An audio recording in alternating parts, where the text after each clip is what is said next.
पाकिस्तान का टी20 world cup में भारत के साथ मैच ना खेलने का बड़ा ऐलान। पाकिस्तान टी20 वर्ल्ड कप में शिरकत करेगा। कौमी टीम 15 फरवरी को भारत के खिलाफ शेड्यूल मैच नहीं खेलेगी। हुकूमत ने कौमी क्रिकेट टीम की ICC टी20 वर्ल्ड कप में शिरकत की मंजूरी दे दी। वज़ीर आज़म शहबाज शरीफ और चेयरमैन PCB मोहसिन नकवी में अहम मुलाकात हुई, जिसमें क्रिकेट से मुताल्लिक अहम उमूर पर तफसीली मशावरत की गई। मुलाकात 40 मिनट तक जारी रही। मुलाकात के बाद हुकूमत पाकिस्तान ने ऐलान किया कि पाकिस्तान टी20 वर्ल्ड कप खेलेगा, लेकिन भारत के खिलाफ मैच नहीं खेलेगा। भारत के खिलाफ 15 फरवरी को मैच ना खेलने की वजूहात सामने आ गई। हुकूमती ज़राए के मुताबिक भारत के खिलाफ मैच ना खेलने के फैसले की कई वजूहात हैं। बांग्लादेश के हवाले से ICC का जानिबदाराना फैसला मरकज़ी हैसियत रखता है।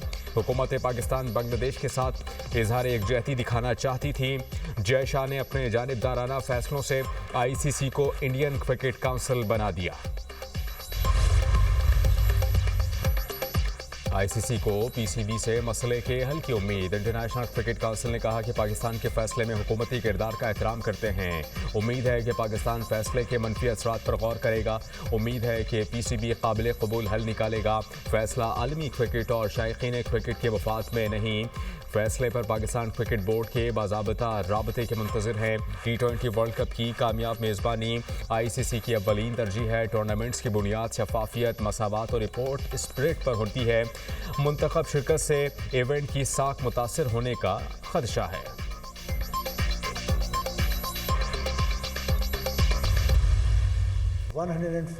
डेड बॉडीज जो हैं वो हमारे पास हैं। We manage to kill 145 terrorist in 40 hours. इन दहशतगर्दों ने 5 खवातीन को और 3 बच्चों को वहाँ पर बेदर्दी के साथ भून डाला है और ये बलोचियत का नारा लगाते हैं। इसलिए मैं हमेशा कहता हूँ कि कोई इनकी कौमियत नहीं है, कोई ये कौम की जंग नहीं है, ये सिर्फ दहशत की जंग है। तो आप हिंदुस्तान की इमा पे इस तरह के वाक़यात करके पाकिस्तान को डिस्टेबलाइज करने की कोशिश करते हैं। ये खालिस्तन बंदूक के जोर पर अपना नजरिया हम पर मुसलत करना चाहते हैं और बलोच को एक लाहासिल जंग में धकेलना चाहते हैं। हम 1000 साल तक ये जंग लड़ेंगे, लेकिन they can not take inch from us. वज़ीर आला बलूचिस्तान की 40 घंटों में 145 दहशतगर्दों की हलाकत की तस्दीक। सरफराज बुगटी ने कहा कि हमारे पास दहशतगर्दों की लाशें मौजूद हैं। दहशतगर्दों ने खवातीन और बच्चों को भी बेदर्दी से कत्ल किया।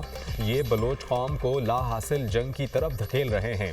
इनकी कोई कौम और कबीला नहीं, इन्हें बलोच नहीं कहना चाहिए। खारिज भारत की ईमा पर पाकिस्तान को गैर मुस्तहकम करने की कोशिशों में मसरूफ़ हैं। ये बंदूक के जोर पर अपना नज़रिया मुसल्लत करना चाहते हैं। हम हथियार नहीं डालेंगे, 1000 साल तक जंग लड़ेंगे। ये हमसे पाक धरती का 1 इंच भी नहीं ले सकते। दहशतगर्दों को इनके ठिकानों से निकाल कर निशाने इबरत बनाएंगे। बलूचिस्तान ज़रूर अमन की तरफ लौटेगा। वज़ीर आला का हमले नाकाम बनाने पर फोर्सेस को खराज तहसीन। सरफराज बुगटी का शोहदा के वर्सा से हमदर्दी का इजहार। कल जो मुख्तलिफ जगह पे वाक़यात हुए हैं, नोशकी में FC हेडक्वार्टर को टारगेट किया गया। इसी तरह और बहुत से टारगेट जो हैं, तकरीबन 12 टारगेट जो हैं उनको टारगेट किया गया। कल पसनी में भी एक सुसाइड बॉम्बर जो है नौजवान बच्ची थी। बेशुमार टेररिस्टों की लाशें छोड़ के इनको वहाँ से भागना पड़ा।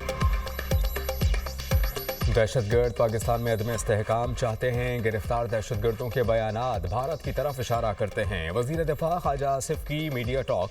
कहा कि नौशकी दालमदीन में FC हेडक्वार्टर्स पर हमला किया गया। पसनी में भी नौजवान लड़की खुदकुश हमलावर के तौर पर पाई गई। BLA का टारगेट गरीब, मजदूर और बेरोजगार हैं। BLA भारत की प्रॉक्सी है। ये हमें दोबारा माशी अंधेरों में धकेलना चाहते हैं। दहशतगर्दों का खात्मा करके दम लेंगे। वज़ीर ममलिकत बराए दाखिला तलाल चौधरी ने कहा कि बलूचिस्तान में दहशतगर्दों ने आसान अहदाफ को निशाना बनाने की कोशिश की। सिक्योरिटी फोर्सेस ने मौसर और बरवक्त रद्द-ए-अमल से दहशतगर्दों के हमले नाकाम बनाए। दहशतगर्द आम शहरी बनकर आए और लोगों को ढाल बनाया। भारत ने जंग हारने के बाद प्रॉक्सीज पर इन्वेस्टमेंट बढ़ा दी। दहशतगर्द किसी भी शहर या इलाके पर कब्जा करने में नाकाम रहे।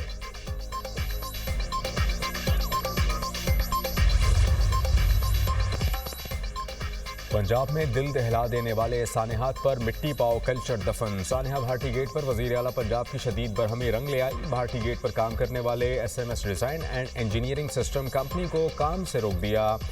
तफ्तीश निजी कंपनी से बढ़कर नाअहल अफसरान के गिरेबानों तक पहुंच गई। तफ्तीश सिर्फ निजी कंपनी तक महदूद नहीं रहेगी, गफलत बरतने वाले सरकारी अफसरान के खिलाफ भी कार्रवाई होगी। कंपनी की मुजरिमाना गफलत और बुनियादी हिफाजती SOP से मुजरिमाना रूगर्दानी इस अलमनाक हादसे की असल वजह बनी। मरियम नवाज के नोटिस के बाद सानेहा भाटी गेट डेथ ट्रैप महफूज जोन में तब्दील। वज़ीर आला पंजाब मरियम नवाज कहती हैं कि मिट्टी पाओ का दौर ख़त्म, पंजाब की बेटियों के खून का हिसाब लिया जाएगा। हंसता बसता घराना उजाड़ने वालों को कैफरे किरदार तक पहुँचाना मिशन है। मासूम सादिया और उसकी नन्ही परी के जख्म देखकर दिल खून के आंसू रो रहा है। ये जख्म पंजाब के माथे पर लगे हैं। MQM का फिर सानेहा गुल प्लाजा पर जुडिशल कमीशन बनाने पर जोर। फारूक सत्तार का सानेहा गुल प्लाजा मुतासरीन से मुताल्लिक तकरीब से खिताब। कहा कि चीफ जस्टिस अपनी सरबराही में कमीशन तश्कील दें और TORs भी वाज़ेह होने चाहिए। कराची बचेगा तो पाकिस्तान बचेगा। कराची को बचाने के लिए तमाम तवानाइयाँ सर्फ करनी चाहिए। खालिद मकबूल सिद्दीकी बोले, जितना जुल्म हो सकता था इस शहर पर हो चुका। इनकी कोशिश है कि शहर मलबे का ढेर बन जाए।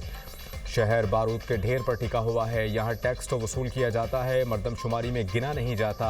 टैक्स देने वालों को ही इमारतों में झुलसाया जाता है। वज़ीर आज़म और वज़ीर आला इस शहर की दादरसी नहीं करेंगे तो गवर्नर हाउस करेगा। गवर्नर सिंध कामरान टेसोरी ने कहा कि भारतीय स्पॉन्सर्ड दहशतगर्द बलूचिस्तान में दहशतगर्दी कर रहे हैं। बलूचिस्तान में किसी बहन या भाई का खून बहेगा तो दहशतगर्दों की नस्लें तबाह कर देंगे। भारत पाकिस्तान में होने वाली दहशतगर्दी में मुलव्विस पाया गया तो घुस कर मारेंगे।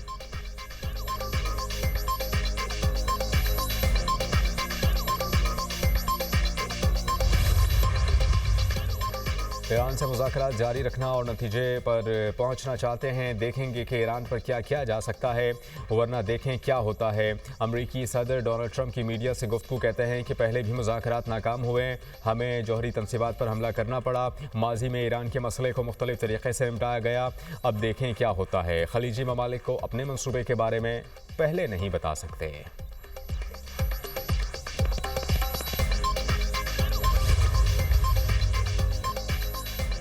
जंग के लिए तैयार हैं, खित्ते में अमरीकी अड्डे हदफ होंगे। ईरानी वज़ीर ख़ारजा अब्बास अराग़ची का दो टुक पैगाम। कहा कि जंग हुई तो ये हमारी सरहदों से बाहर निकल जाएगी। जंग सब के लिए तबाही का बाइस बनेगी। अमरीका पाबंदियाँ उठा ले तो हम भी मुआहदे का एहतराम करेंगे। अमरीका के साथ दोबारा मुज़ाकरात होते देख रहे हैं। कुछ सालिस एतमाद बहाल करने की कोशिश कर रहे हैं।